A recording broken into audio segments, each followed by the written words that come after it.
एका ठिकाणी प्रचंड पूर तर दुसऱ्या ठिकाणी भीषण दुष्काळ. उन्हाळा दरवर्षी अधिक भयंकर का होत आहे? निसर्गात हा विरोधाभास आज आपल्याला वारंवार पाहायला मिळत आहे. पूर्वी ऋतू त्यांच्या ठरलेल्या वेळेनुसार यायचे. पाऊस वेळेवर पडायचा, हिवाळा खऱ्या अर्थाने थंड असायचा आणि उन्हाळाही सहन करण्यासारखा असायचा. पण आता चित्र पूर्ण बदलले आहे. कधी अचानक येणारा मुसळधार पाऊस, कधी अंगाची लाही करणारी विक्रमी उष्णता, तर कधी भयंकर चक्रीवादळे मानवी वस्त्यांना तडाखा देत आहेत. यालाच क्लायमेट चेंज किंवा हवामान बदल म्हणतात. निसर्ग या अनपेक्षित संकटांच्या माध्यमातून मानवाला विनाशाचा स्पष्ट इशारा देत आहे. हवामानातील हे टोकाचे बदल सिद्ध करत आहेत की पृथ्वीचा नैसर्गिक समतोल आता पूर्णपणे कोलमडला आहे. पृथ्वी अचानक इतकी का तापत चालली आहे? याचं मुख्य कारण आपल्या वातावरणात आहे. काही विशिष्ट वायू सूर्याची उष्णता पृथ्वीवर अडकवून ठेवतात. या वायूंना ग्रीनहाऊस गॅसेस म्हणतात. यामध्ये कार्बन डायऑक्साईड, मिथेन आणि नायट्रस ऑक्साईड यांचा समावेश होतो. या डायग्राममध्ये पाहिल्याप्रमाणे सूर्याची किरणे पृथ्वीवर येतात, पण त्यांची उष्णता बाहेर जाण्याऐवजी या वायूंच्या जाड थरामुळे आतच अडकवून ठेवली जाते. मानवाच्या आधुनिक प्रगतीमुळेच आज या वायूंचे प्रमाण नैसर्गिक मर्यादेच्या पलीकडे गेले आहे. कोळसा आणि पेट्रोलच्या अमर्याद वापरामुळे कारखान्यांमधून निघणारा हा विषारी धूर दर सेकंदाला वातावरणात कार्बनची पातळी वाढवत आहे.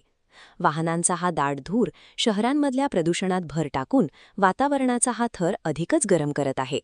मोठ्या प्रमाणावर होणाऱ्या जंगलतोडीमुळे आपण पृथ्वीचे हे नैसर्गिक कार्बन शोषकच नष्ट करून टाकले आहेत, ज्यामुळे वातावरणातील उष्णता बाहेर पडण्याचे सर्व मार्ग बंद झाले आहेत. सोबतच सर्वत्र पसरलेला हा न कुजणारा प्लास्टिकचा कचरा आपल्या संपूर्ण इकोसिस्टीमला आणि जमिनीला विषारी बनवत आहे. मानवी सोयींसाठी झालेल्या या औद्योगिक विस्तारामुळे आज पृथ्वीवर असा एक गरम सापळा तयार झाला आहे, ज्याचे नियंत्रण करणे निसर्गाला आता अशक्य झाले आहे.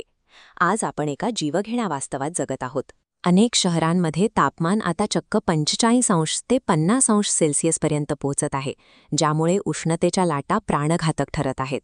पावसाचे चक्र विस्कळीत झाल्यामुळे आता काही तासांतच ढगफुटीसारखा पाऊस पडतो आणि संपूर्ण शहरे अशा प्रकारे पाण्याखाली जातात. याउलट काही भागांत पावसाअभावी शेती दुष्काळाच्या विळख्यात अडकली आहे. ही कोरडी आणि भेगाळलेली जमीन शेतकऱ्यांच्या उद्ध्वस्त होत असलेल्या उदरनिर्वाहाची साक्ष देत आहे. हिमालयातील हिमनद्या वेगाने वितळत आहेत. ही उघडी पडलेली जमीन आणि तयार झालेले पाण्याचे डबके हे सतत वाढत जाणाऱ्या जागतिक तापमानाचा जिवंत पुरावा आहेत. समुद्राचे तापमान वाढल्याने निर्माण होणारी ही विनाशकारी चक्रीवादळे मानवी वस्त्यांचे अशा प्रकारे केवळ ढिगाऱ्यात रूपांतर करत आहेत. या सर्व घटना हवामान बदलाच्या एका मोठ्या आणि भयानक साखळीचा भाग आहेत, ज्याचा तडाखा आज जगभरात बसत आहे. जर आपण आपली जीवनशैली बदलली नाही तर 2050 मध्ये पृथ्वीवर जगणे कसे असेल? वाढत्या उष्णतेमुळे समुद्राची पातळी इतकी वाढेल की 2050 पर्यंत जगातील अनेक मोठी किनारपट्टीवरील शहरे पूर्णपणे पाण्याखाली जातील. जमिनीचा मोठा भाग समुद्रात गेल्यानंतर पिण्याच्या पाण्याचं दुर्भिक्षा निर्माण होईल आणि अन्नधान्याचं उत्पादन घटल्यामुळे भीषण उपासमारीला तोंड द्यावे लागेल.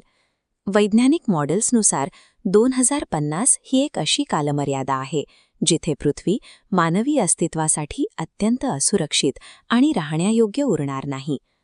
पण ही स्थिती बदलण्याची संधी अजूनही आपल्या हातात आहे. आपल्या छोट्या कृतींमधून आपण हे विनाशकारी भविष्य नक्कीच रोखू शकतो. प्लास्टिकचा वापर थांबवणे, पाण्याचा अपव्यय टाळणे आणि गरजेपुरतीच वीज वापरणे ही आपली सामूहिक जबाबदारी आहे. निसर्गाचं संतुलन राखण्यासाठी जास्तीत जास्त झाडे लावणे हाच सर्वात प्रभावी मार्ग आहे. झाडेच वातावरणातील वाढलेला कार्बन नैसर्गिकरित्या शोषून घेऊ शकतात. वैयक्तिक गाड्यांऐवजी सार्वजनिक वाहतुकीचा वापर करून आपण दररोज वातावरणात सोडला जाणारा धूर मोठ्या प्रमाणात कमी करू शकतो. पृथ्वी हे आपले घर आहे आणि आज हे घर हळूहळू तापत चालले आहे. त्याला वाचवण्यासाठी आता आपल्याला वैयक्तिक पातळीवर लढा द्यावा लागेल. आज आपण कृती केली तरच उद्याच्या पिढीला एक सुरक्षित पृथ्वी मिळेल.